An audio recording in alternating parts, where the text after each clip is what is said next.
On today's episode of Dance Med Spotlight, I'm speaking with Kristin Koskinen. She is a registered dietitian nutritionist who specializes in working with dancers. In this episode, we talk about, first of all, what is a dietitian and how are they different from somebody like a nutritionist? What does nutrition look like and nutritional needs look like for dancers versus other folks? Some of the common things that maybe bring people in to see her in the first place, but also some of the other reasons to work with dietitians, like optimizing performance and optimizing how you're feeling, how your body's functioning. Lots of different reasons to go see a dietitian. We also talk about the need to develop a team for dancers, and Kristin also gives some fantastic information for studio owners, dance teachers, artistic directors, anyone in some form of leadership for their dancers, and ways that they can support their dancers in the studio, in the culture that's being provided, lots of different ways. So to learn all of that and more, be sure to check out this episode.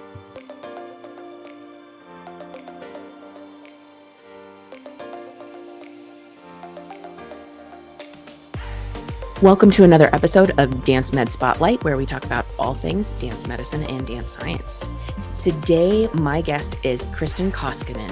She is a registered dietitian nutritionist who works with professional, pre-professional dancers on a lot of different things. I'll let her talk more about it, but welcome, Kristin. Thank you, Alyssa. I'm glad to be here. So, Kristin, my very first question that I always ask people is, what got you to this point of wanting to make a career out of working with dancers in the way that you do? Absolutely. Well, like so many people in the dance medicine field, I started out as a dancer, and I was actually lucky enough to have an artistic director who had a couple of good nutrition tips for performance. And they were small, they were simple, but they were actually, now that I have professional experience, they were good recommendations. And that gave me the idea. It's like, if there are these two things, there's got to be more to this whole thing. I ended up going, to college. I was originally going to pursue a degree, pursue medicine, but found out that there's very little nutrition involved, redirected and went into dietetics and nutrition, and was working in kind of some general fields. And my daughter started dancing, and so I landed myself right back in the dance world, which I felt so comfortable. And it was just like, oh, nothing's changed. And nothing's changed. And so that's when I really put my focus in working with dancers again. And I love it. Mm-hmm. Yeah, I think that is definitely the journey of a lot of us. We were dancers ourselves, and something brings us back and teaches us how to kind of blend the two things that we're interested in. Yeah. So before we get too far in the conversation, for the sake of the audience, give us a little description of like what is a dietitian and how is a dietitian different from somebody like a nutritionist? Yeah, that's great. So a dietitian is a healthcare professional. We have, just like all healthcare professionals, physical therapists, dentists, doctors, nurses. We all have gone to school for an allotted amount of time. We have classes we have to take specific to our degree. We sit for board exams. We have malpractice insurance, and places like hospitals will hire us. Those are kind of the overview things. So a dietitian is someone who has a minimum of a 4-year degree. They have a minimum of a 1-year internship where they work in typically a hospital setting, learning and the specifics of dietetics and working with other healthcare professionals, doctors, PTs, speech language pathologists, all the things. And then we are required to sit for a board exam, and then we are required to continue our education over years. So it's a medical profession, and that is different, and it is regulated. So that's a really big difference compared to someone who can use the term nutritionist, which is not a regulated term. So my dog Duke could be a nutritionist if he wanted to. He can get a certificate from anywhere. Certifications, and this is kind of general, this applies to a lot of our space. Certifications really don't matter so much unless there are the regulated letters after someone's name. So Mhm. there's PT, DPD for someone who does PT, which is a very important role. For a dietitian, it's going to be RD or RDN. They may also have state licensure letters like LDN for licensed dietitian, depending on which states they're licensed in. So you want to Yeah. have that because these people are going to look at, they have the full breadth of knowledge of what's going on down to the biochemical level. So for example, I've taken courses in metabolism, biochemistry, organic chemistry, and all that background knowledge feeds into what may seem like a simple recommendation, but it's the background that makes the simplicity work. Most definitely.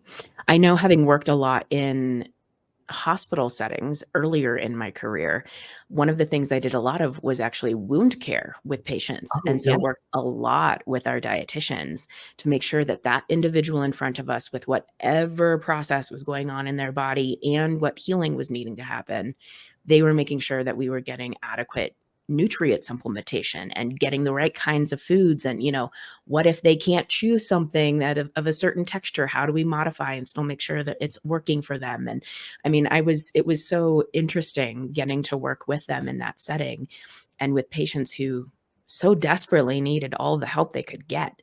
Mhm. So it really made me appreciate what dietitians do. Right. And it's interesting because that sort of training of how do we work with the person in front of us and their specific needs translates. So that's what I do Mhm. now with my dancers. What are their specific needs? And when we talk about chewing in a hospital setting, it's are they able to chew and swallow? With my dancers, it's more often how much time do you have to chew between during your break, right? These are sometimes Mhm. the particulars that we're working with because it's the nature of the beast, what's Mhm. dance culture and limited studio time and all the things. That also makes me think of the presentation that you were a part of, the panel at iAdams with a bunch of other fabulous folks, talking about neurodivergence in dance, and even Yes. thinking of that chewing piece of, what if the dancer has problems with different textures or flavors or things like that? And that was so interesting to listen to in that context. It's been really interesting as I've gone through. I do work with a lot of neurodivergent dancers. I work with hypermobile dancers who are very often neurodivergent. And I found as I was going through my records and going through my client list, the number of dancers, it all was like, it revealed itself. The number of dancers who are someplace on the neurodivergent spectrum is a lot. It's a lot. Mhm. So if you're a dancer and you suspect you're neurodivergent, you have a lot of good company and you have a lot of people around to actually in this community to support you. So what's, neurodivergent? A lot of people think their minds go to autism and autism spectrum, but also anxiety, depression, um, ADHD, ADD, anything that your brain may operate differently, OCD. It's just so many things. Mhm. And so when we find that out a lot, and with dancers, because eating disorders can fall in that too, but we find eating disorders the way we have, some different, that's its own very broad term. Typically in the dance world, we think of eating disorders as something with related to body image, and that's very real and very true. It can also be, we can have eating disorders that are related to these just difficulties with eating, whether it's chewing, textures, tastes, sounds, distractions, all kinds of things. And so those are strategies we work on to make sure that the dancers can continue to get the nourishment they need to Mhm. perform at a high level. Yeah. Thinking of the breadth of things that you can work with dancers on, not only if they have neurodivergence, hypermobility, some of these other things, but also gut issues. I can't tell you how often I hear that come up with dancers that are coming in to see me. And it's not just, things of like weight management that Mhm. you're talking about. What are some of the maybe big topics that you tend to see a lot of with your Gut dance issues. clients? Gut issues for sure. I see I would say the two things. The two things that people come to me initially for, there are other things that we uncover, but the two things that people tend to come to me for are injury recovery. They've halted out in recovery and they've been referred by their physical therapist, and gut issues. And that is more often a self-referral. And there are so many things that are involved in gut issues, but we can usually figure things out. And if it's something that's outside my lane, we can get to a point where I would say, hey, let's, talk to a gastroenterologist. And these are some concerns I'd have, and then they at least have a list of things where they can say, we've tried this, this didn't work, and now we're left here. Can we start at this point? So they get a head up in their next approach, or at least even can have a rationale for the referral from their primary care provider, which navigating the healthcare system can be part of getting good results too. Like, do you have the team to help you get there? Yeah. I know, just thinking of one dancer in particular, but I've seen this sort of thing a lot where they're coming in with an injury. They maybe have been trying some stuff on their own and maybe getting a little bit better, but they're kind of stuck. And as I start talking to them, they start saying, oh yeah, I have ADHD, I have anxiety. Oh yeah, by the way, now that you're asking about it, I do have gut issues.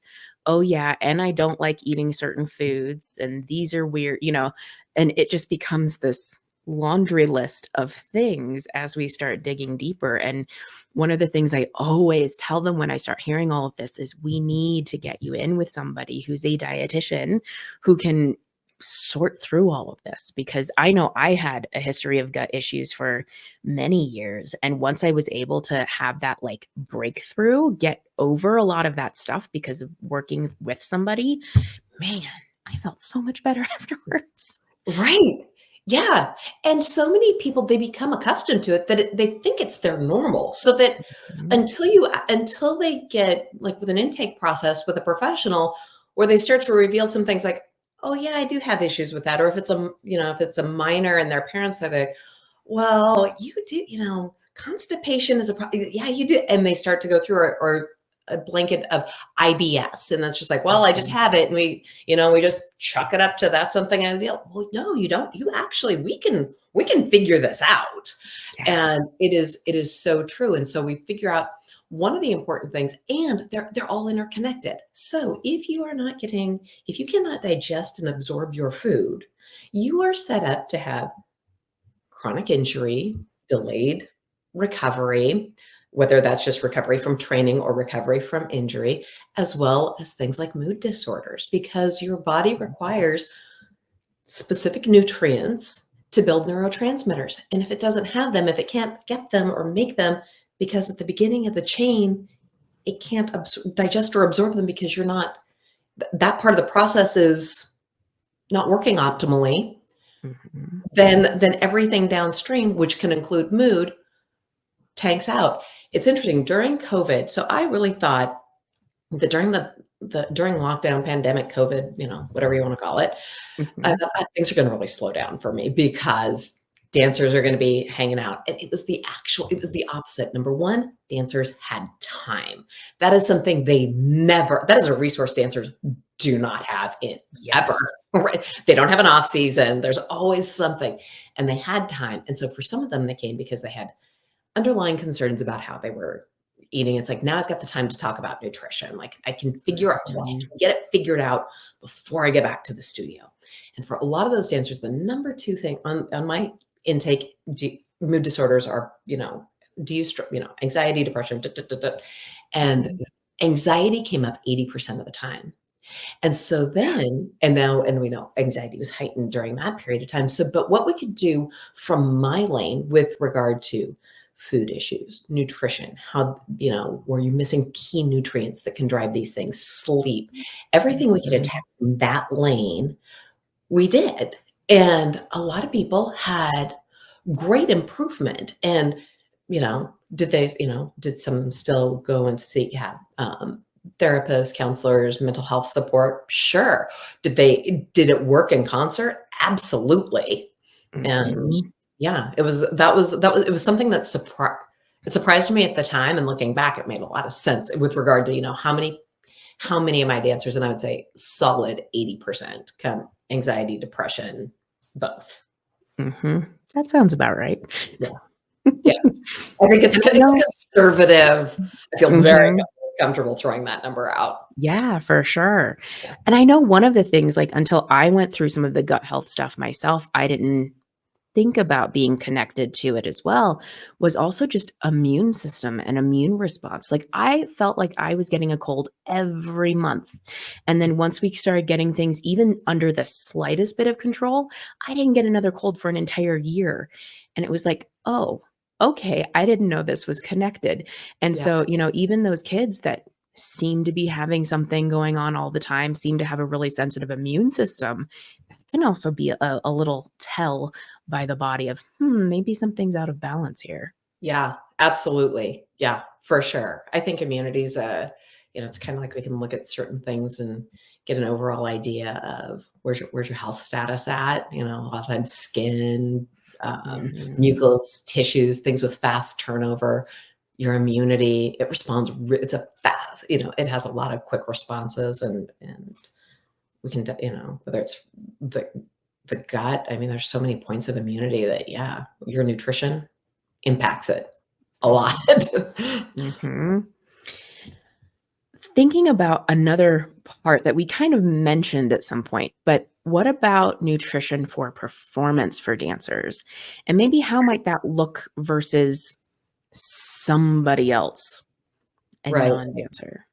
I think it's when we're looking at performance nutrition, there's a continuum. There's kind of the normal and it's not normal, but the normal season, and then there's the performance season. So whether it's competition season, Nutcracker, auditions, spring performance, whatever it is, everyone has their own. They kind of know their calendar for performance.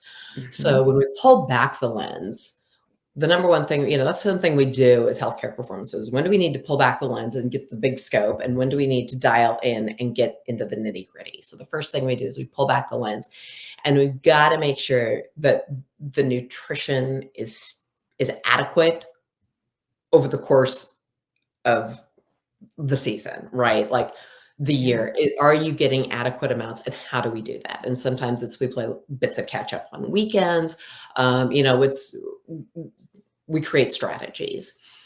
If the nutrition isn't there, if the foundational nutrition isn't there, we can kind of trick and like you know the the things higher up the pyramid aren't going to work. Mhm. I mean, they'll be okay, but your performance is not going to be where it's going to be. You're going to be at increased risk of, getting sick, getting injured if we don't have those foundational things. So a lot of when I talk to dancers and I talk about performance nutrition, I talk about a pyramid. So the base, we have what are you doing most of the time? Like what is your day-to-day weekly stuff looking like, Mhm. you know, over the course of the year. And we know that that's going to vary based on if you're at an intensive, or if you're at home, or if you're at college. It's going to vary. But what Mhm. does it look like overall? We have to have a plan for that. And every dancer's is going to look different depending on where they are.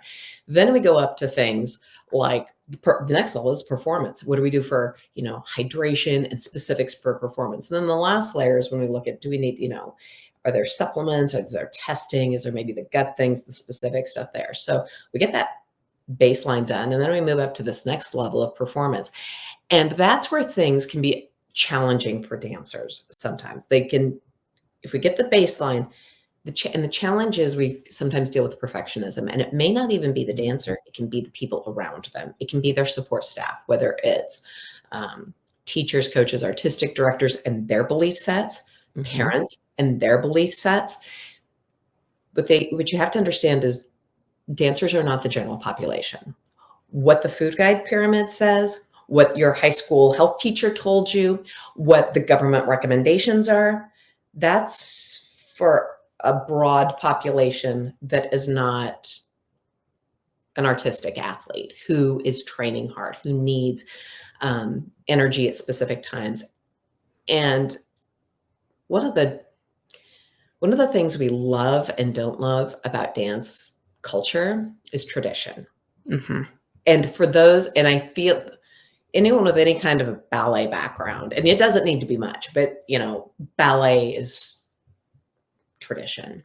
And so a lot of it is, teacher to student, and that student may become a teacher without any outside influences besides that. And it comes from generation to generation.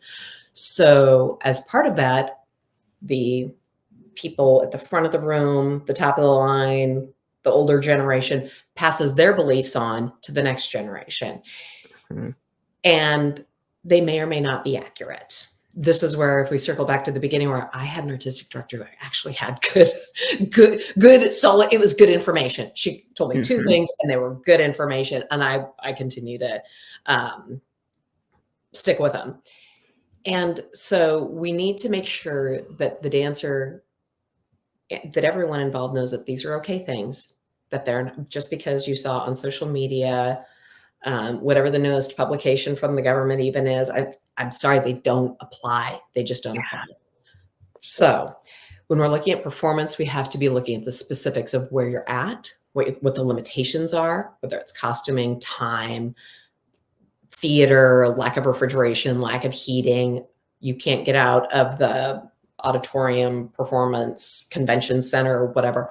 Mm-hmm. All those things, how do they relate, and what's your particular situation? So those are some of the things we look at. And then when we're looking at performance, we're looking at really specific needs, like making sure your tummy doesn't get upset before you go on stage, making sure like you don't have stained lips and tongue and mouth. Cheetos, Kool-Aid, red Gatorade are probably going to be on the no-no list. Why? For practical reasons. Those aren't good choices during that time. And so we work in advance, just like anything else. We want to rehearse what you're going to do, what foods and beverages work for you in advance before you get there. And a lot of times they look like things that may not seem healthy. They may be refined. White rice, white foods tend to work really well. Why? Because they're easy to digest. They're easy on the tummy. They don't, we're working with, are you nervous? How many bites do you have? Do we need to combine your hydration with your calories, with your energy needs? These are things that we've got to sort through depending on each dancer. I don't know if I answered the question, but I said a lot. No, I think that was good. And I think one of the things that came to mind as you were saying that too is not thinking that it's going to be, come in and have one appointment and get all of the answers for all of the things. But just like physical therapy, it takes time, first of all, to like make adjustments, see how body is responding and all of that sort of thing. But also the opportunity to learn information session to session, because, being able to have a backup plan for something. Like I know one thing I did, because I had a lot of dietary restrictions for a while. I would pack salads when I would go compete. Well, I had a room that didn't have a fridge and I couldn't get it. Or another time I had a fridge, but the settings on it ended up freezing my salads that turned them into mush. And so then it's like, oh no, what do I do now? Yeah. And so having the information and the education over time that you're getting is such a valuable piece too, so that you don't get in those panic moments that then probably stir up all kinds of other things along the way too. Yeah, and you're right. And when I work with dancers, I tend to work with them over a period of months. So we set off a period of time where if you're on my roster, you're on my roster. You get backup and, you get continuous input from me.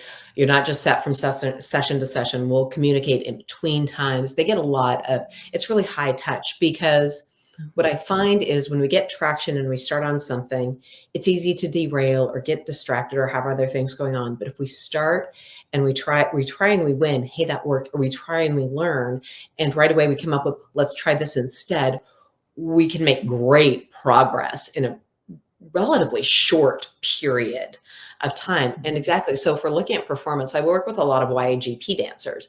So sometimes it's near where they live and they can drive. We make strategies based on a driving competition. If they're flying, like if they're going to Florida or New York, depending on what year it is, then we talk about, okay, let's look at what's around the area, what works for you at home, what's going to be there, what's the reasonable access, what are delivery options, and sometimes we talk about, what are you going to take with you? If we know things work, they'll pack things either in their carry-on. A parent will put that'll be their carry-on, will be specific foods that work for them. We look at make sure the hotel has a refrigerator. If it doesn't, what can what are things we can do to make it work? Which again, if you're a dancer, you're used to this. How do we put together a production? It's all part of a production, props, and it's just a thing, and we make it, and we find ways to make it work. Mm-hmm. Mm-hmm. Also, thinking about a common thing that I hear dancers talk about is that time aspect.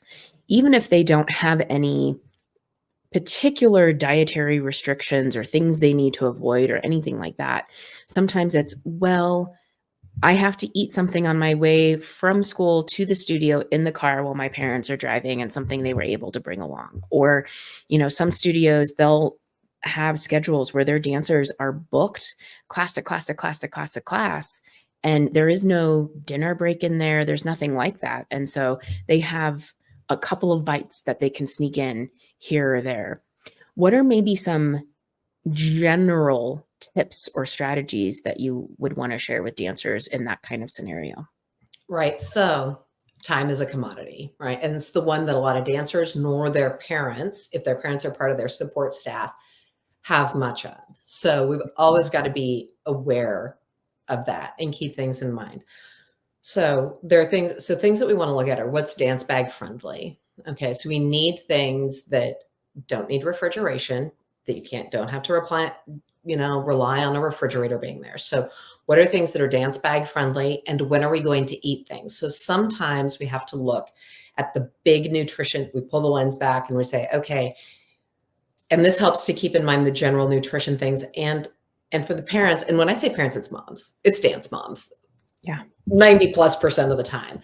So how are we going to make this work for them too? We've got to pull the lens back and say, when can we get certain foods in, and when are those foods not going to work? So the salad, for example, a lot of parents get really excited. It's like, oh, they eat so well. They eat a lot of vegetables. It's like, that's great, but they can't eat enough vegetables to meet their needs because they don't have enough chewing time. So when do we put the vegetables in? It may be, maybe we figure out ways in the morning and at lunch, because school lunch times tend to be more protected. If the kid, if the dancer goes to school, or if they homeschool, then it's like, okay, we're going to protect that time, and we're going to create time here for certain foods.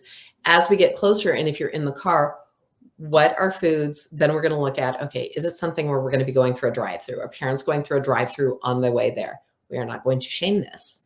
It's if this is the best option, then we'll talk about, okay, so what are some of the best options we can get? What's going to be tolerated?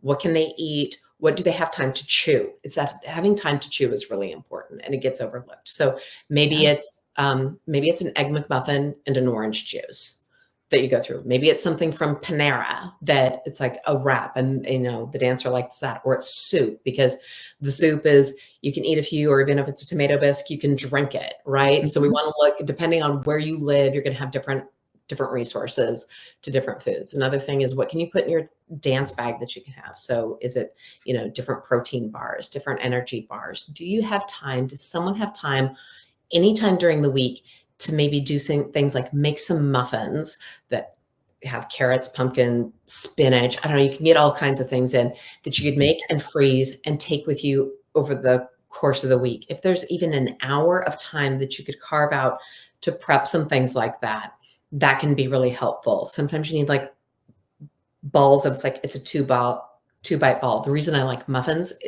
and homemade muffins is that you can make mini muffins. And so then I got a 2-bite moment, you've got that. Chocolate milk boxes can be really convenient, and things that you can throw into your bag, extra protein, they're hydrating. For other dancers, maybe it's if you've got a deli or someplace that does like parfaits or fruit, that, it really depends on how much time and stomach space you have. If it's a quick turnover, like 15 minutes, something like fruit and a little bit of yogurt, maybe easier on the tummy than, say, the Egg McMuffin. Some people can have the double bacon cheeseburger. Go They got 2 hours. They're fine. They go to class. This is a real life example. Double bacon cheeseburger, but this dancer needs protein and they need sodium. And that Mhm. is on their list because they have 2 hours from lunch at school until they get to training. And that's part of our plan. It sounds surprising, but it works. And that dancer needs those things. And that's how he can get them. Mhm. Another thing that dancers may encounter, especially if they're on Instagram a lot or something like that, anywhere on social media, is all of these different ideas of like intermittent fasting, intuitive eating, all of these sort of trends that are going around. Talk a little bit about those. Yeah. S- and we see this a lot. So it's broad. The ones I tend to see the most, the questions that dancers come to me the most with, um, probably in order, are plant-based, which would be like vegetarian, vegan, Mhm. intermittent, intuitive eating, intermittent fasting, and then things like keto and paleo and stuff like that. So when we look at plant-based, generally speaking, it doesn't end up well. It doesn't, the end results are not good. What I Mhm. find is if it leads down a very narrow path, and more often than not, I see it end up in some sort of eating disorder. It happens. It's dancers. Mhm. Unpopular opinion, but true. So, are plants great for you? Yes. Do they provide a lot of nutrition? Absolutely. Do I recommend them all the time? You betcha.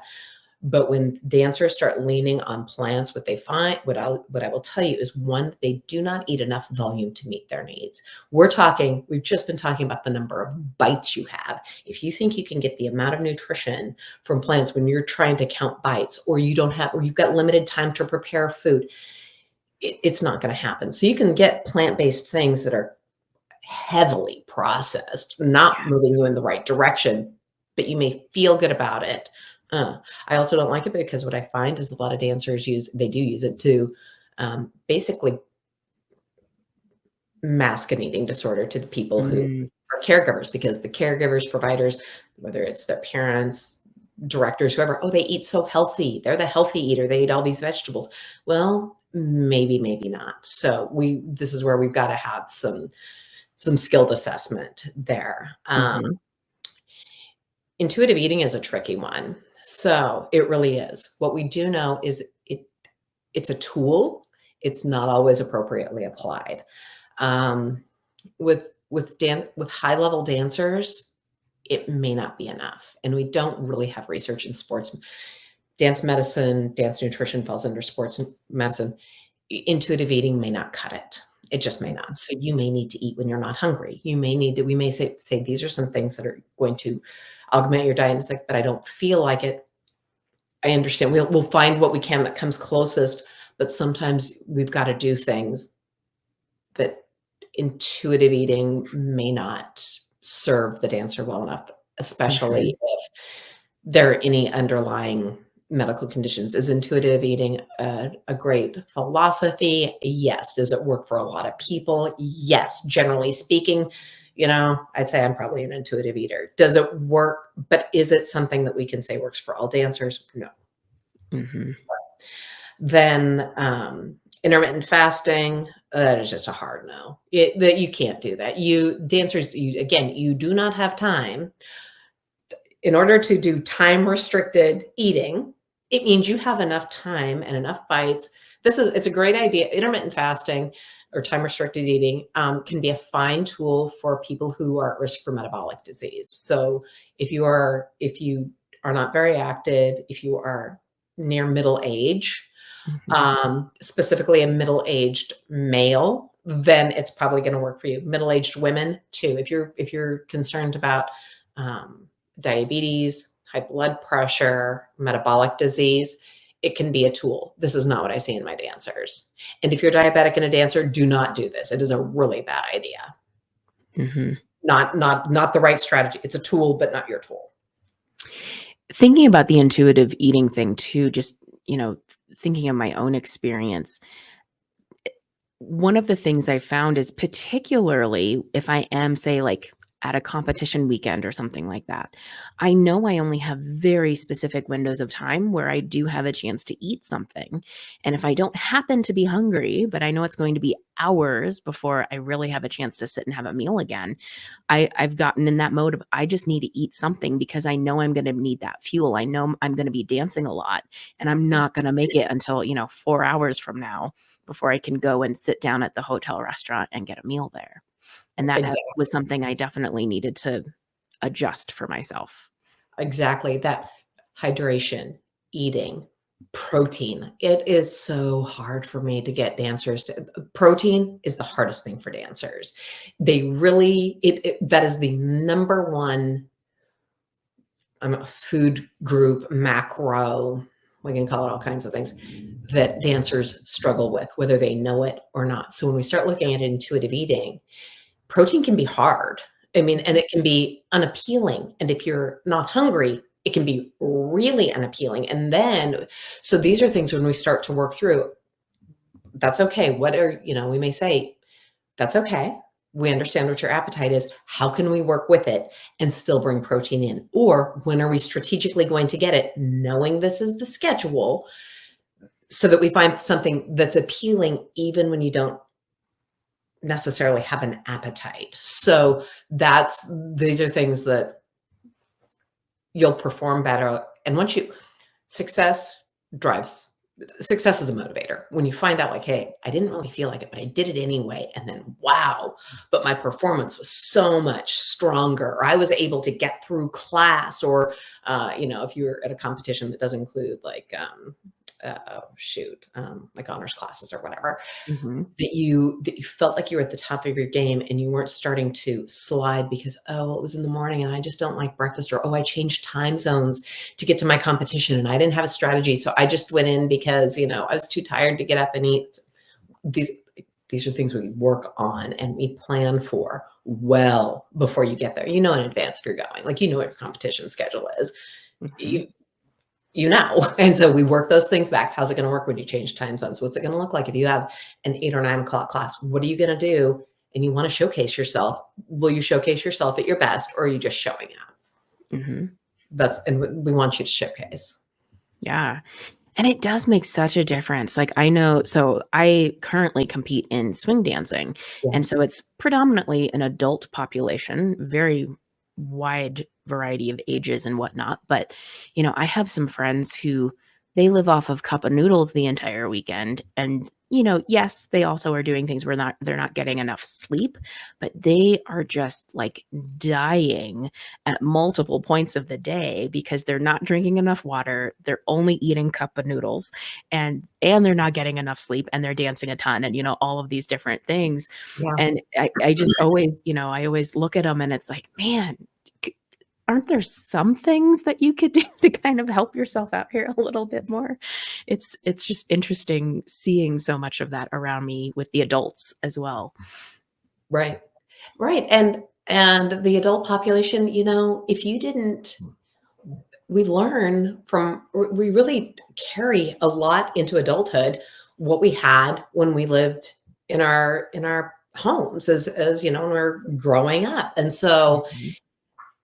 it's a skill. Food and nutrition is a skill set that more people had it when in previous generations, whether there was someone they learned, parent to child, how to shop, how to make meals, how to plan meals, how to create menus, how to budget, when those things Mhm. were more part of our our collective dynamic. And there were things like home ec, even if that was, you could go and learn that. We don't have that anymore. And so a lot of people really don't know, and they don't have a resource for the fundamentals, let alone how do we translate that to, okay, so now I'm going to be traveling. So yeah, I've got adults who do ballroom or Irish dance, and Irish dance is another one that I think, we really are seeing so much more. Mhm. It's demanding. It's demanding. It is. And how are you recovering after you compete? How are you making sure you get adequate sleep? If you're talking to adults, the alcohol becomes a concern Mhm. too. How's that impacting your performance, your recovery, your sleep, which all winds in. How do you do these things and still enjoy your life and live the life you want to live? Mhm. Yeah. I think one of the things that you mentioned early on that I is something important to go back to is also this idea of the team. And this is so much, I mean, it comes up a lot in these different conversations for episodes, but just thinking of the different folks on your team where it's like, if somebody comes into me as a physical therapist with an injury, especially if they're either seeming always to get injured or having a hard time recovering, or maybe I uncover some things as I'm asking questions, making sure that we're referring to a dietitian or mental health person or, Mhm. thinking of those other people that can supplement what we do as an individual. We don't work in a silo, especially when it comes to our dancers who have much more specific needs, a higher demand on their body, all of these kinds of things. The more people that we can get on their team, the better off they can be in the long run. Oh, 5,000%. One of the questions I ask my dancers, if they haven't been referred to me by a PT, is do you have a PT? No, I haven't been injured.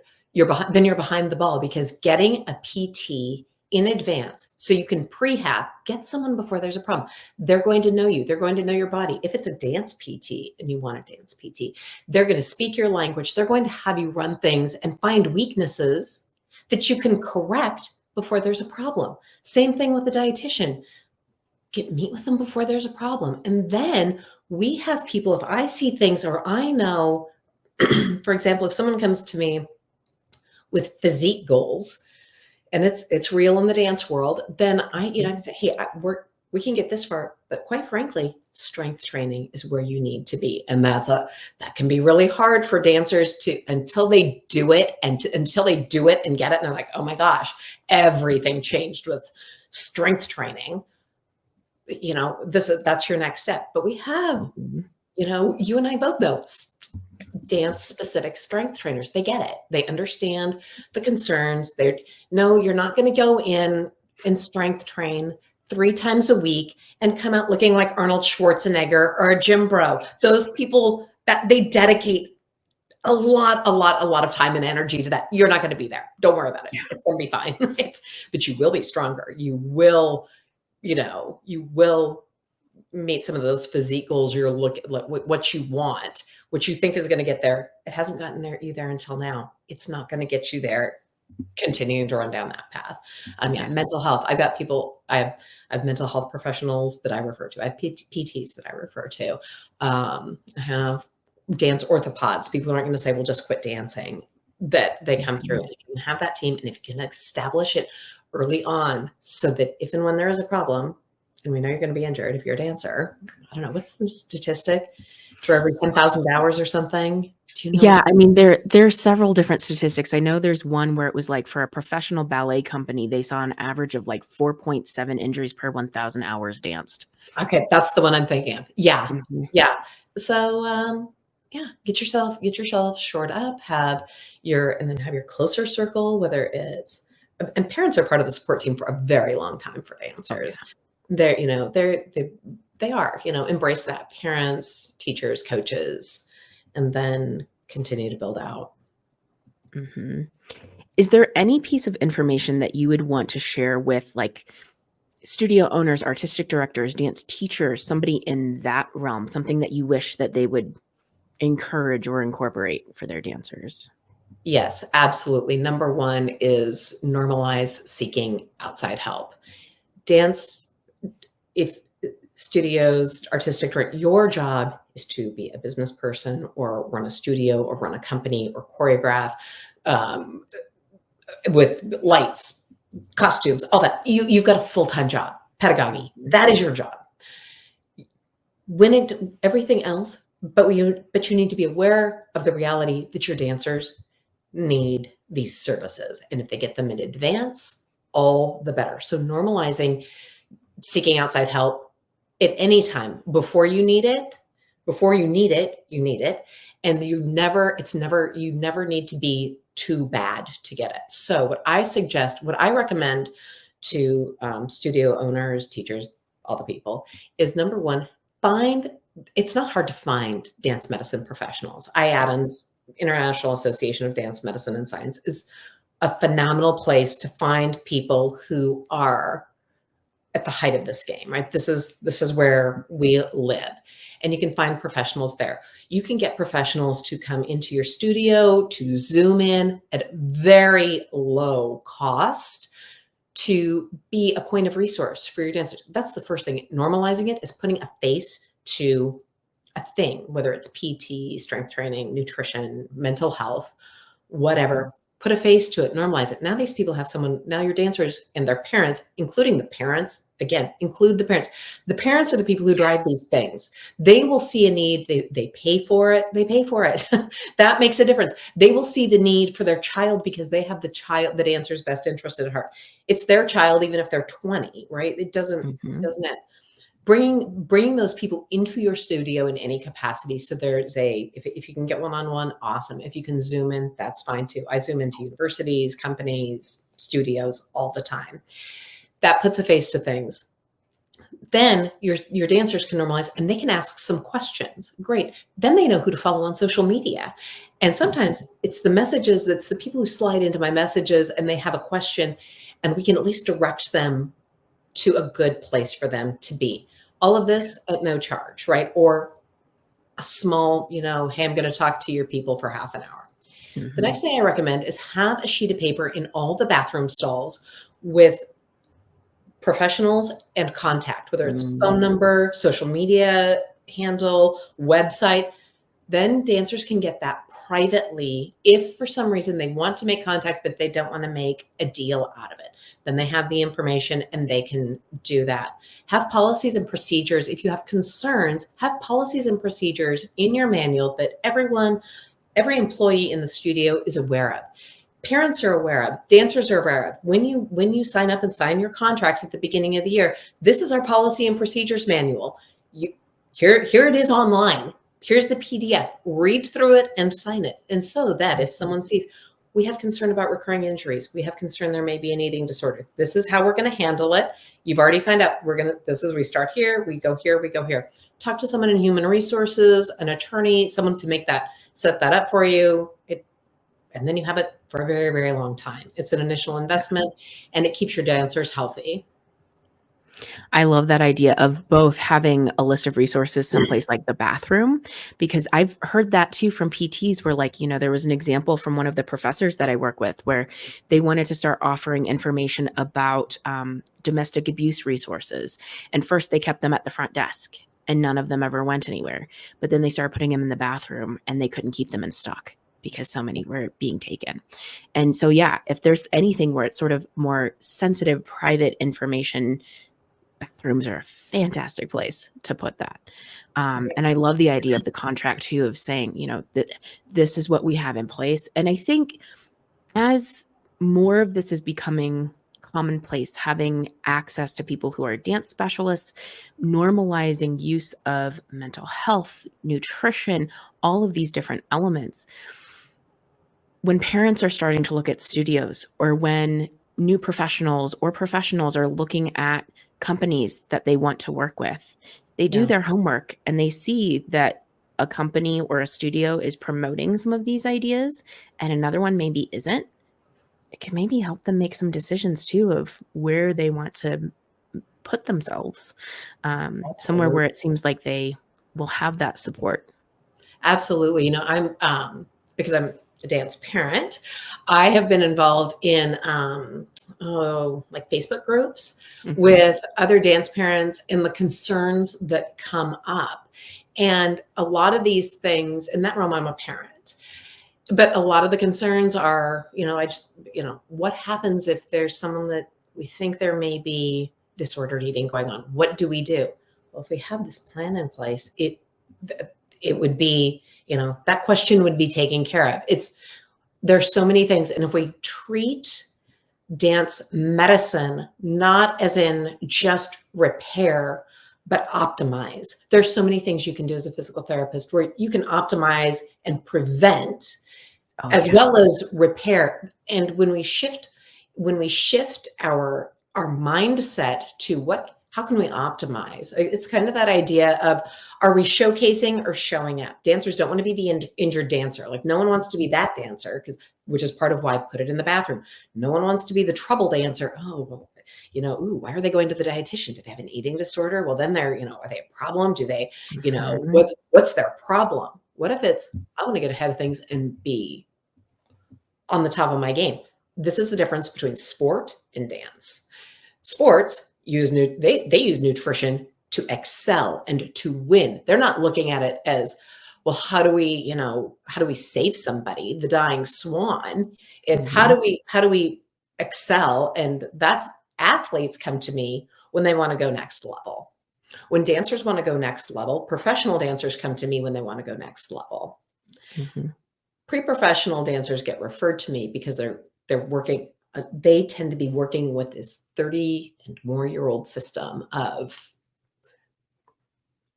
bad bad knowledge, bad information, and Mhm. we try and fix that so they can, move ahead. But if the dance world would treat our services like the world of sport does, I think we'd see a lot of change. Mhm. Yes. I have definitely seen that from the PT perspective for sure. Even just thinking, I have some dancers from the same studio, and one did a strengthening program with me and started doing really well in a lot of different things and had a lot fewer aches and pains and injuries and whatnot. And so now that I'm seeing other folks from the studio, they all know that that dancer had come to work with me, and they go, "Oh yeah, you're the one who did that. That was really cool." And, they were able to see that difference in performance for that dancer who went through a strength program and has something that she continues to work on, not just somebody who came when they were injured. Mhm. Yeah, It's a beautiful 100%. thing. Yeah, I know. I love it. And it is, it's like, oh, and I gotta tell, like, PT plus strength training. Ah, that's, Mhm. mm, Yeah, when you start getting all of those pieces together, it makes such a difference, and that's one of the things that I learned for myself too, going through all that gut stuff and having anxiety and having, all these different things. I've figured out, well, I know that there needs to be this balance between everything. And if I know my schedule is going to be crazy for a week, I'm going to be that much more intentional with the food that I'm putting in my body, making sure that I'm hydrating well and not having too much caffeine or any of that sort of thing. Or, if I know I'm not getting as much sleep, I need to shore up some of the other things. mhm, And just figuring out in way too long of time, um, what that balance needed to be or how I can modify those things when I have an opportunity to see it coming up. It's like, wow, this really does make a difference. And yeah, it's something that I wish everyone knew and didn't have to go through all the things for all the time that I did to get to that point. yeah. But you're there. Exactly. So, Exactly. yeah, yeah, whether it takes, 6 weeks or 6 months, usually 6 months, we can do a lot in 6 Mhm. months. Um, when you get there and then that's the thing. I think, and I'm curious if your dancers find this too. Part of what I do, part of why it takes time is we have to establish trust, because I'm going to tell people things that may be contrary to what they've heard before. Yeah. But working, and we've got a lot of anxiety. If we can work with little things that feel comfortable and make changes, and the wheels didn't fall off the bus and things actually got better, and then we can move, and then the steps can get bigger.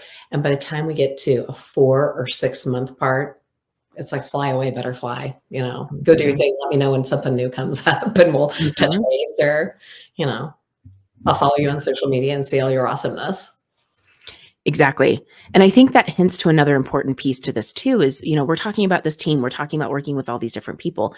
That doesn't mean you have appointments every week with everybody. It doesn't mean that you're like always needing to have these appointments, but it's having maybe those pockets of time where, okay, now is when we're working together and needing something more regular, and then spans where you're doing your own thing and check in if you need to.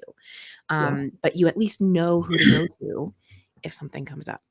Absolutely, and someone who knows you and knows, they also know where you came from, like that, having that history with someone makes such a difference. Even when people come back to me, say 2 or 3 years later, and I can say, and like, so, I remember them, but then I also go through their record from the very, very beginning. And I say, remember, we started here, and let's talk about what worked for you, and then they come back, they're like, oh yeah, really, it may be just a refresher with someone who's trusted. And then, they go.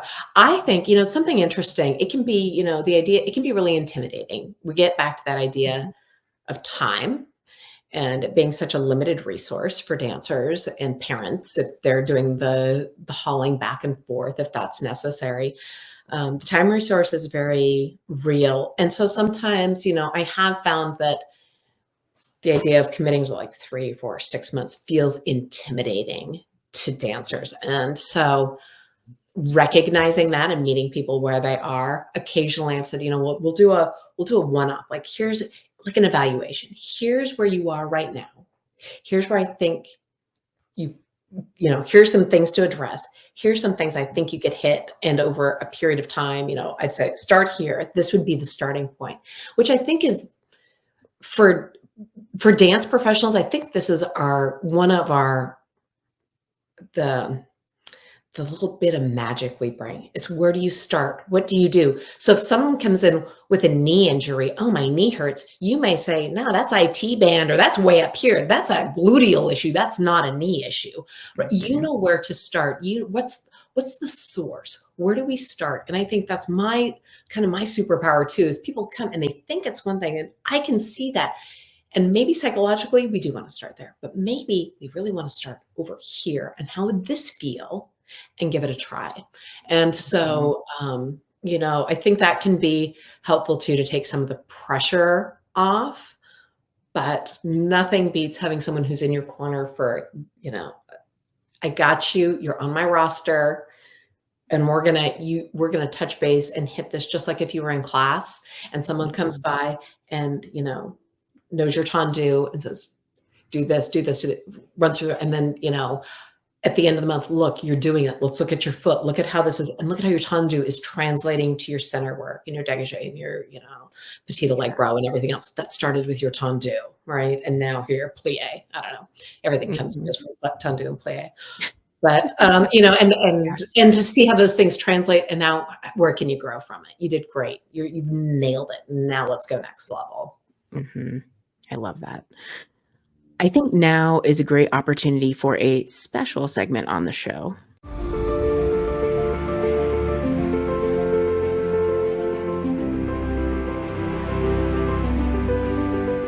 So every episode, we have the final bow. This is basically the take-home message. We've talked about so many different things. We've talked for a variety of different sort of audiences at times. What is one piece of information that you hope somebody walks away with? That you can have nutrition is beyond weight loss. It's beyond even medical issues. It can help with medical issues. It can be so many things, but get on board early. See what you can do to optimize. How can you showcase yourself rather than just show up? I think that's really it. And there's so many things we can do, and you can start early and not be in a crisis situation where it's like, oh, I really need a dietitian now.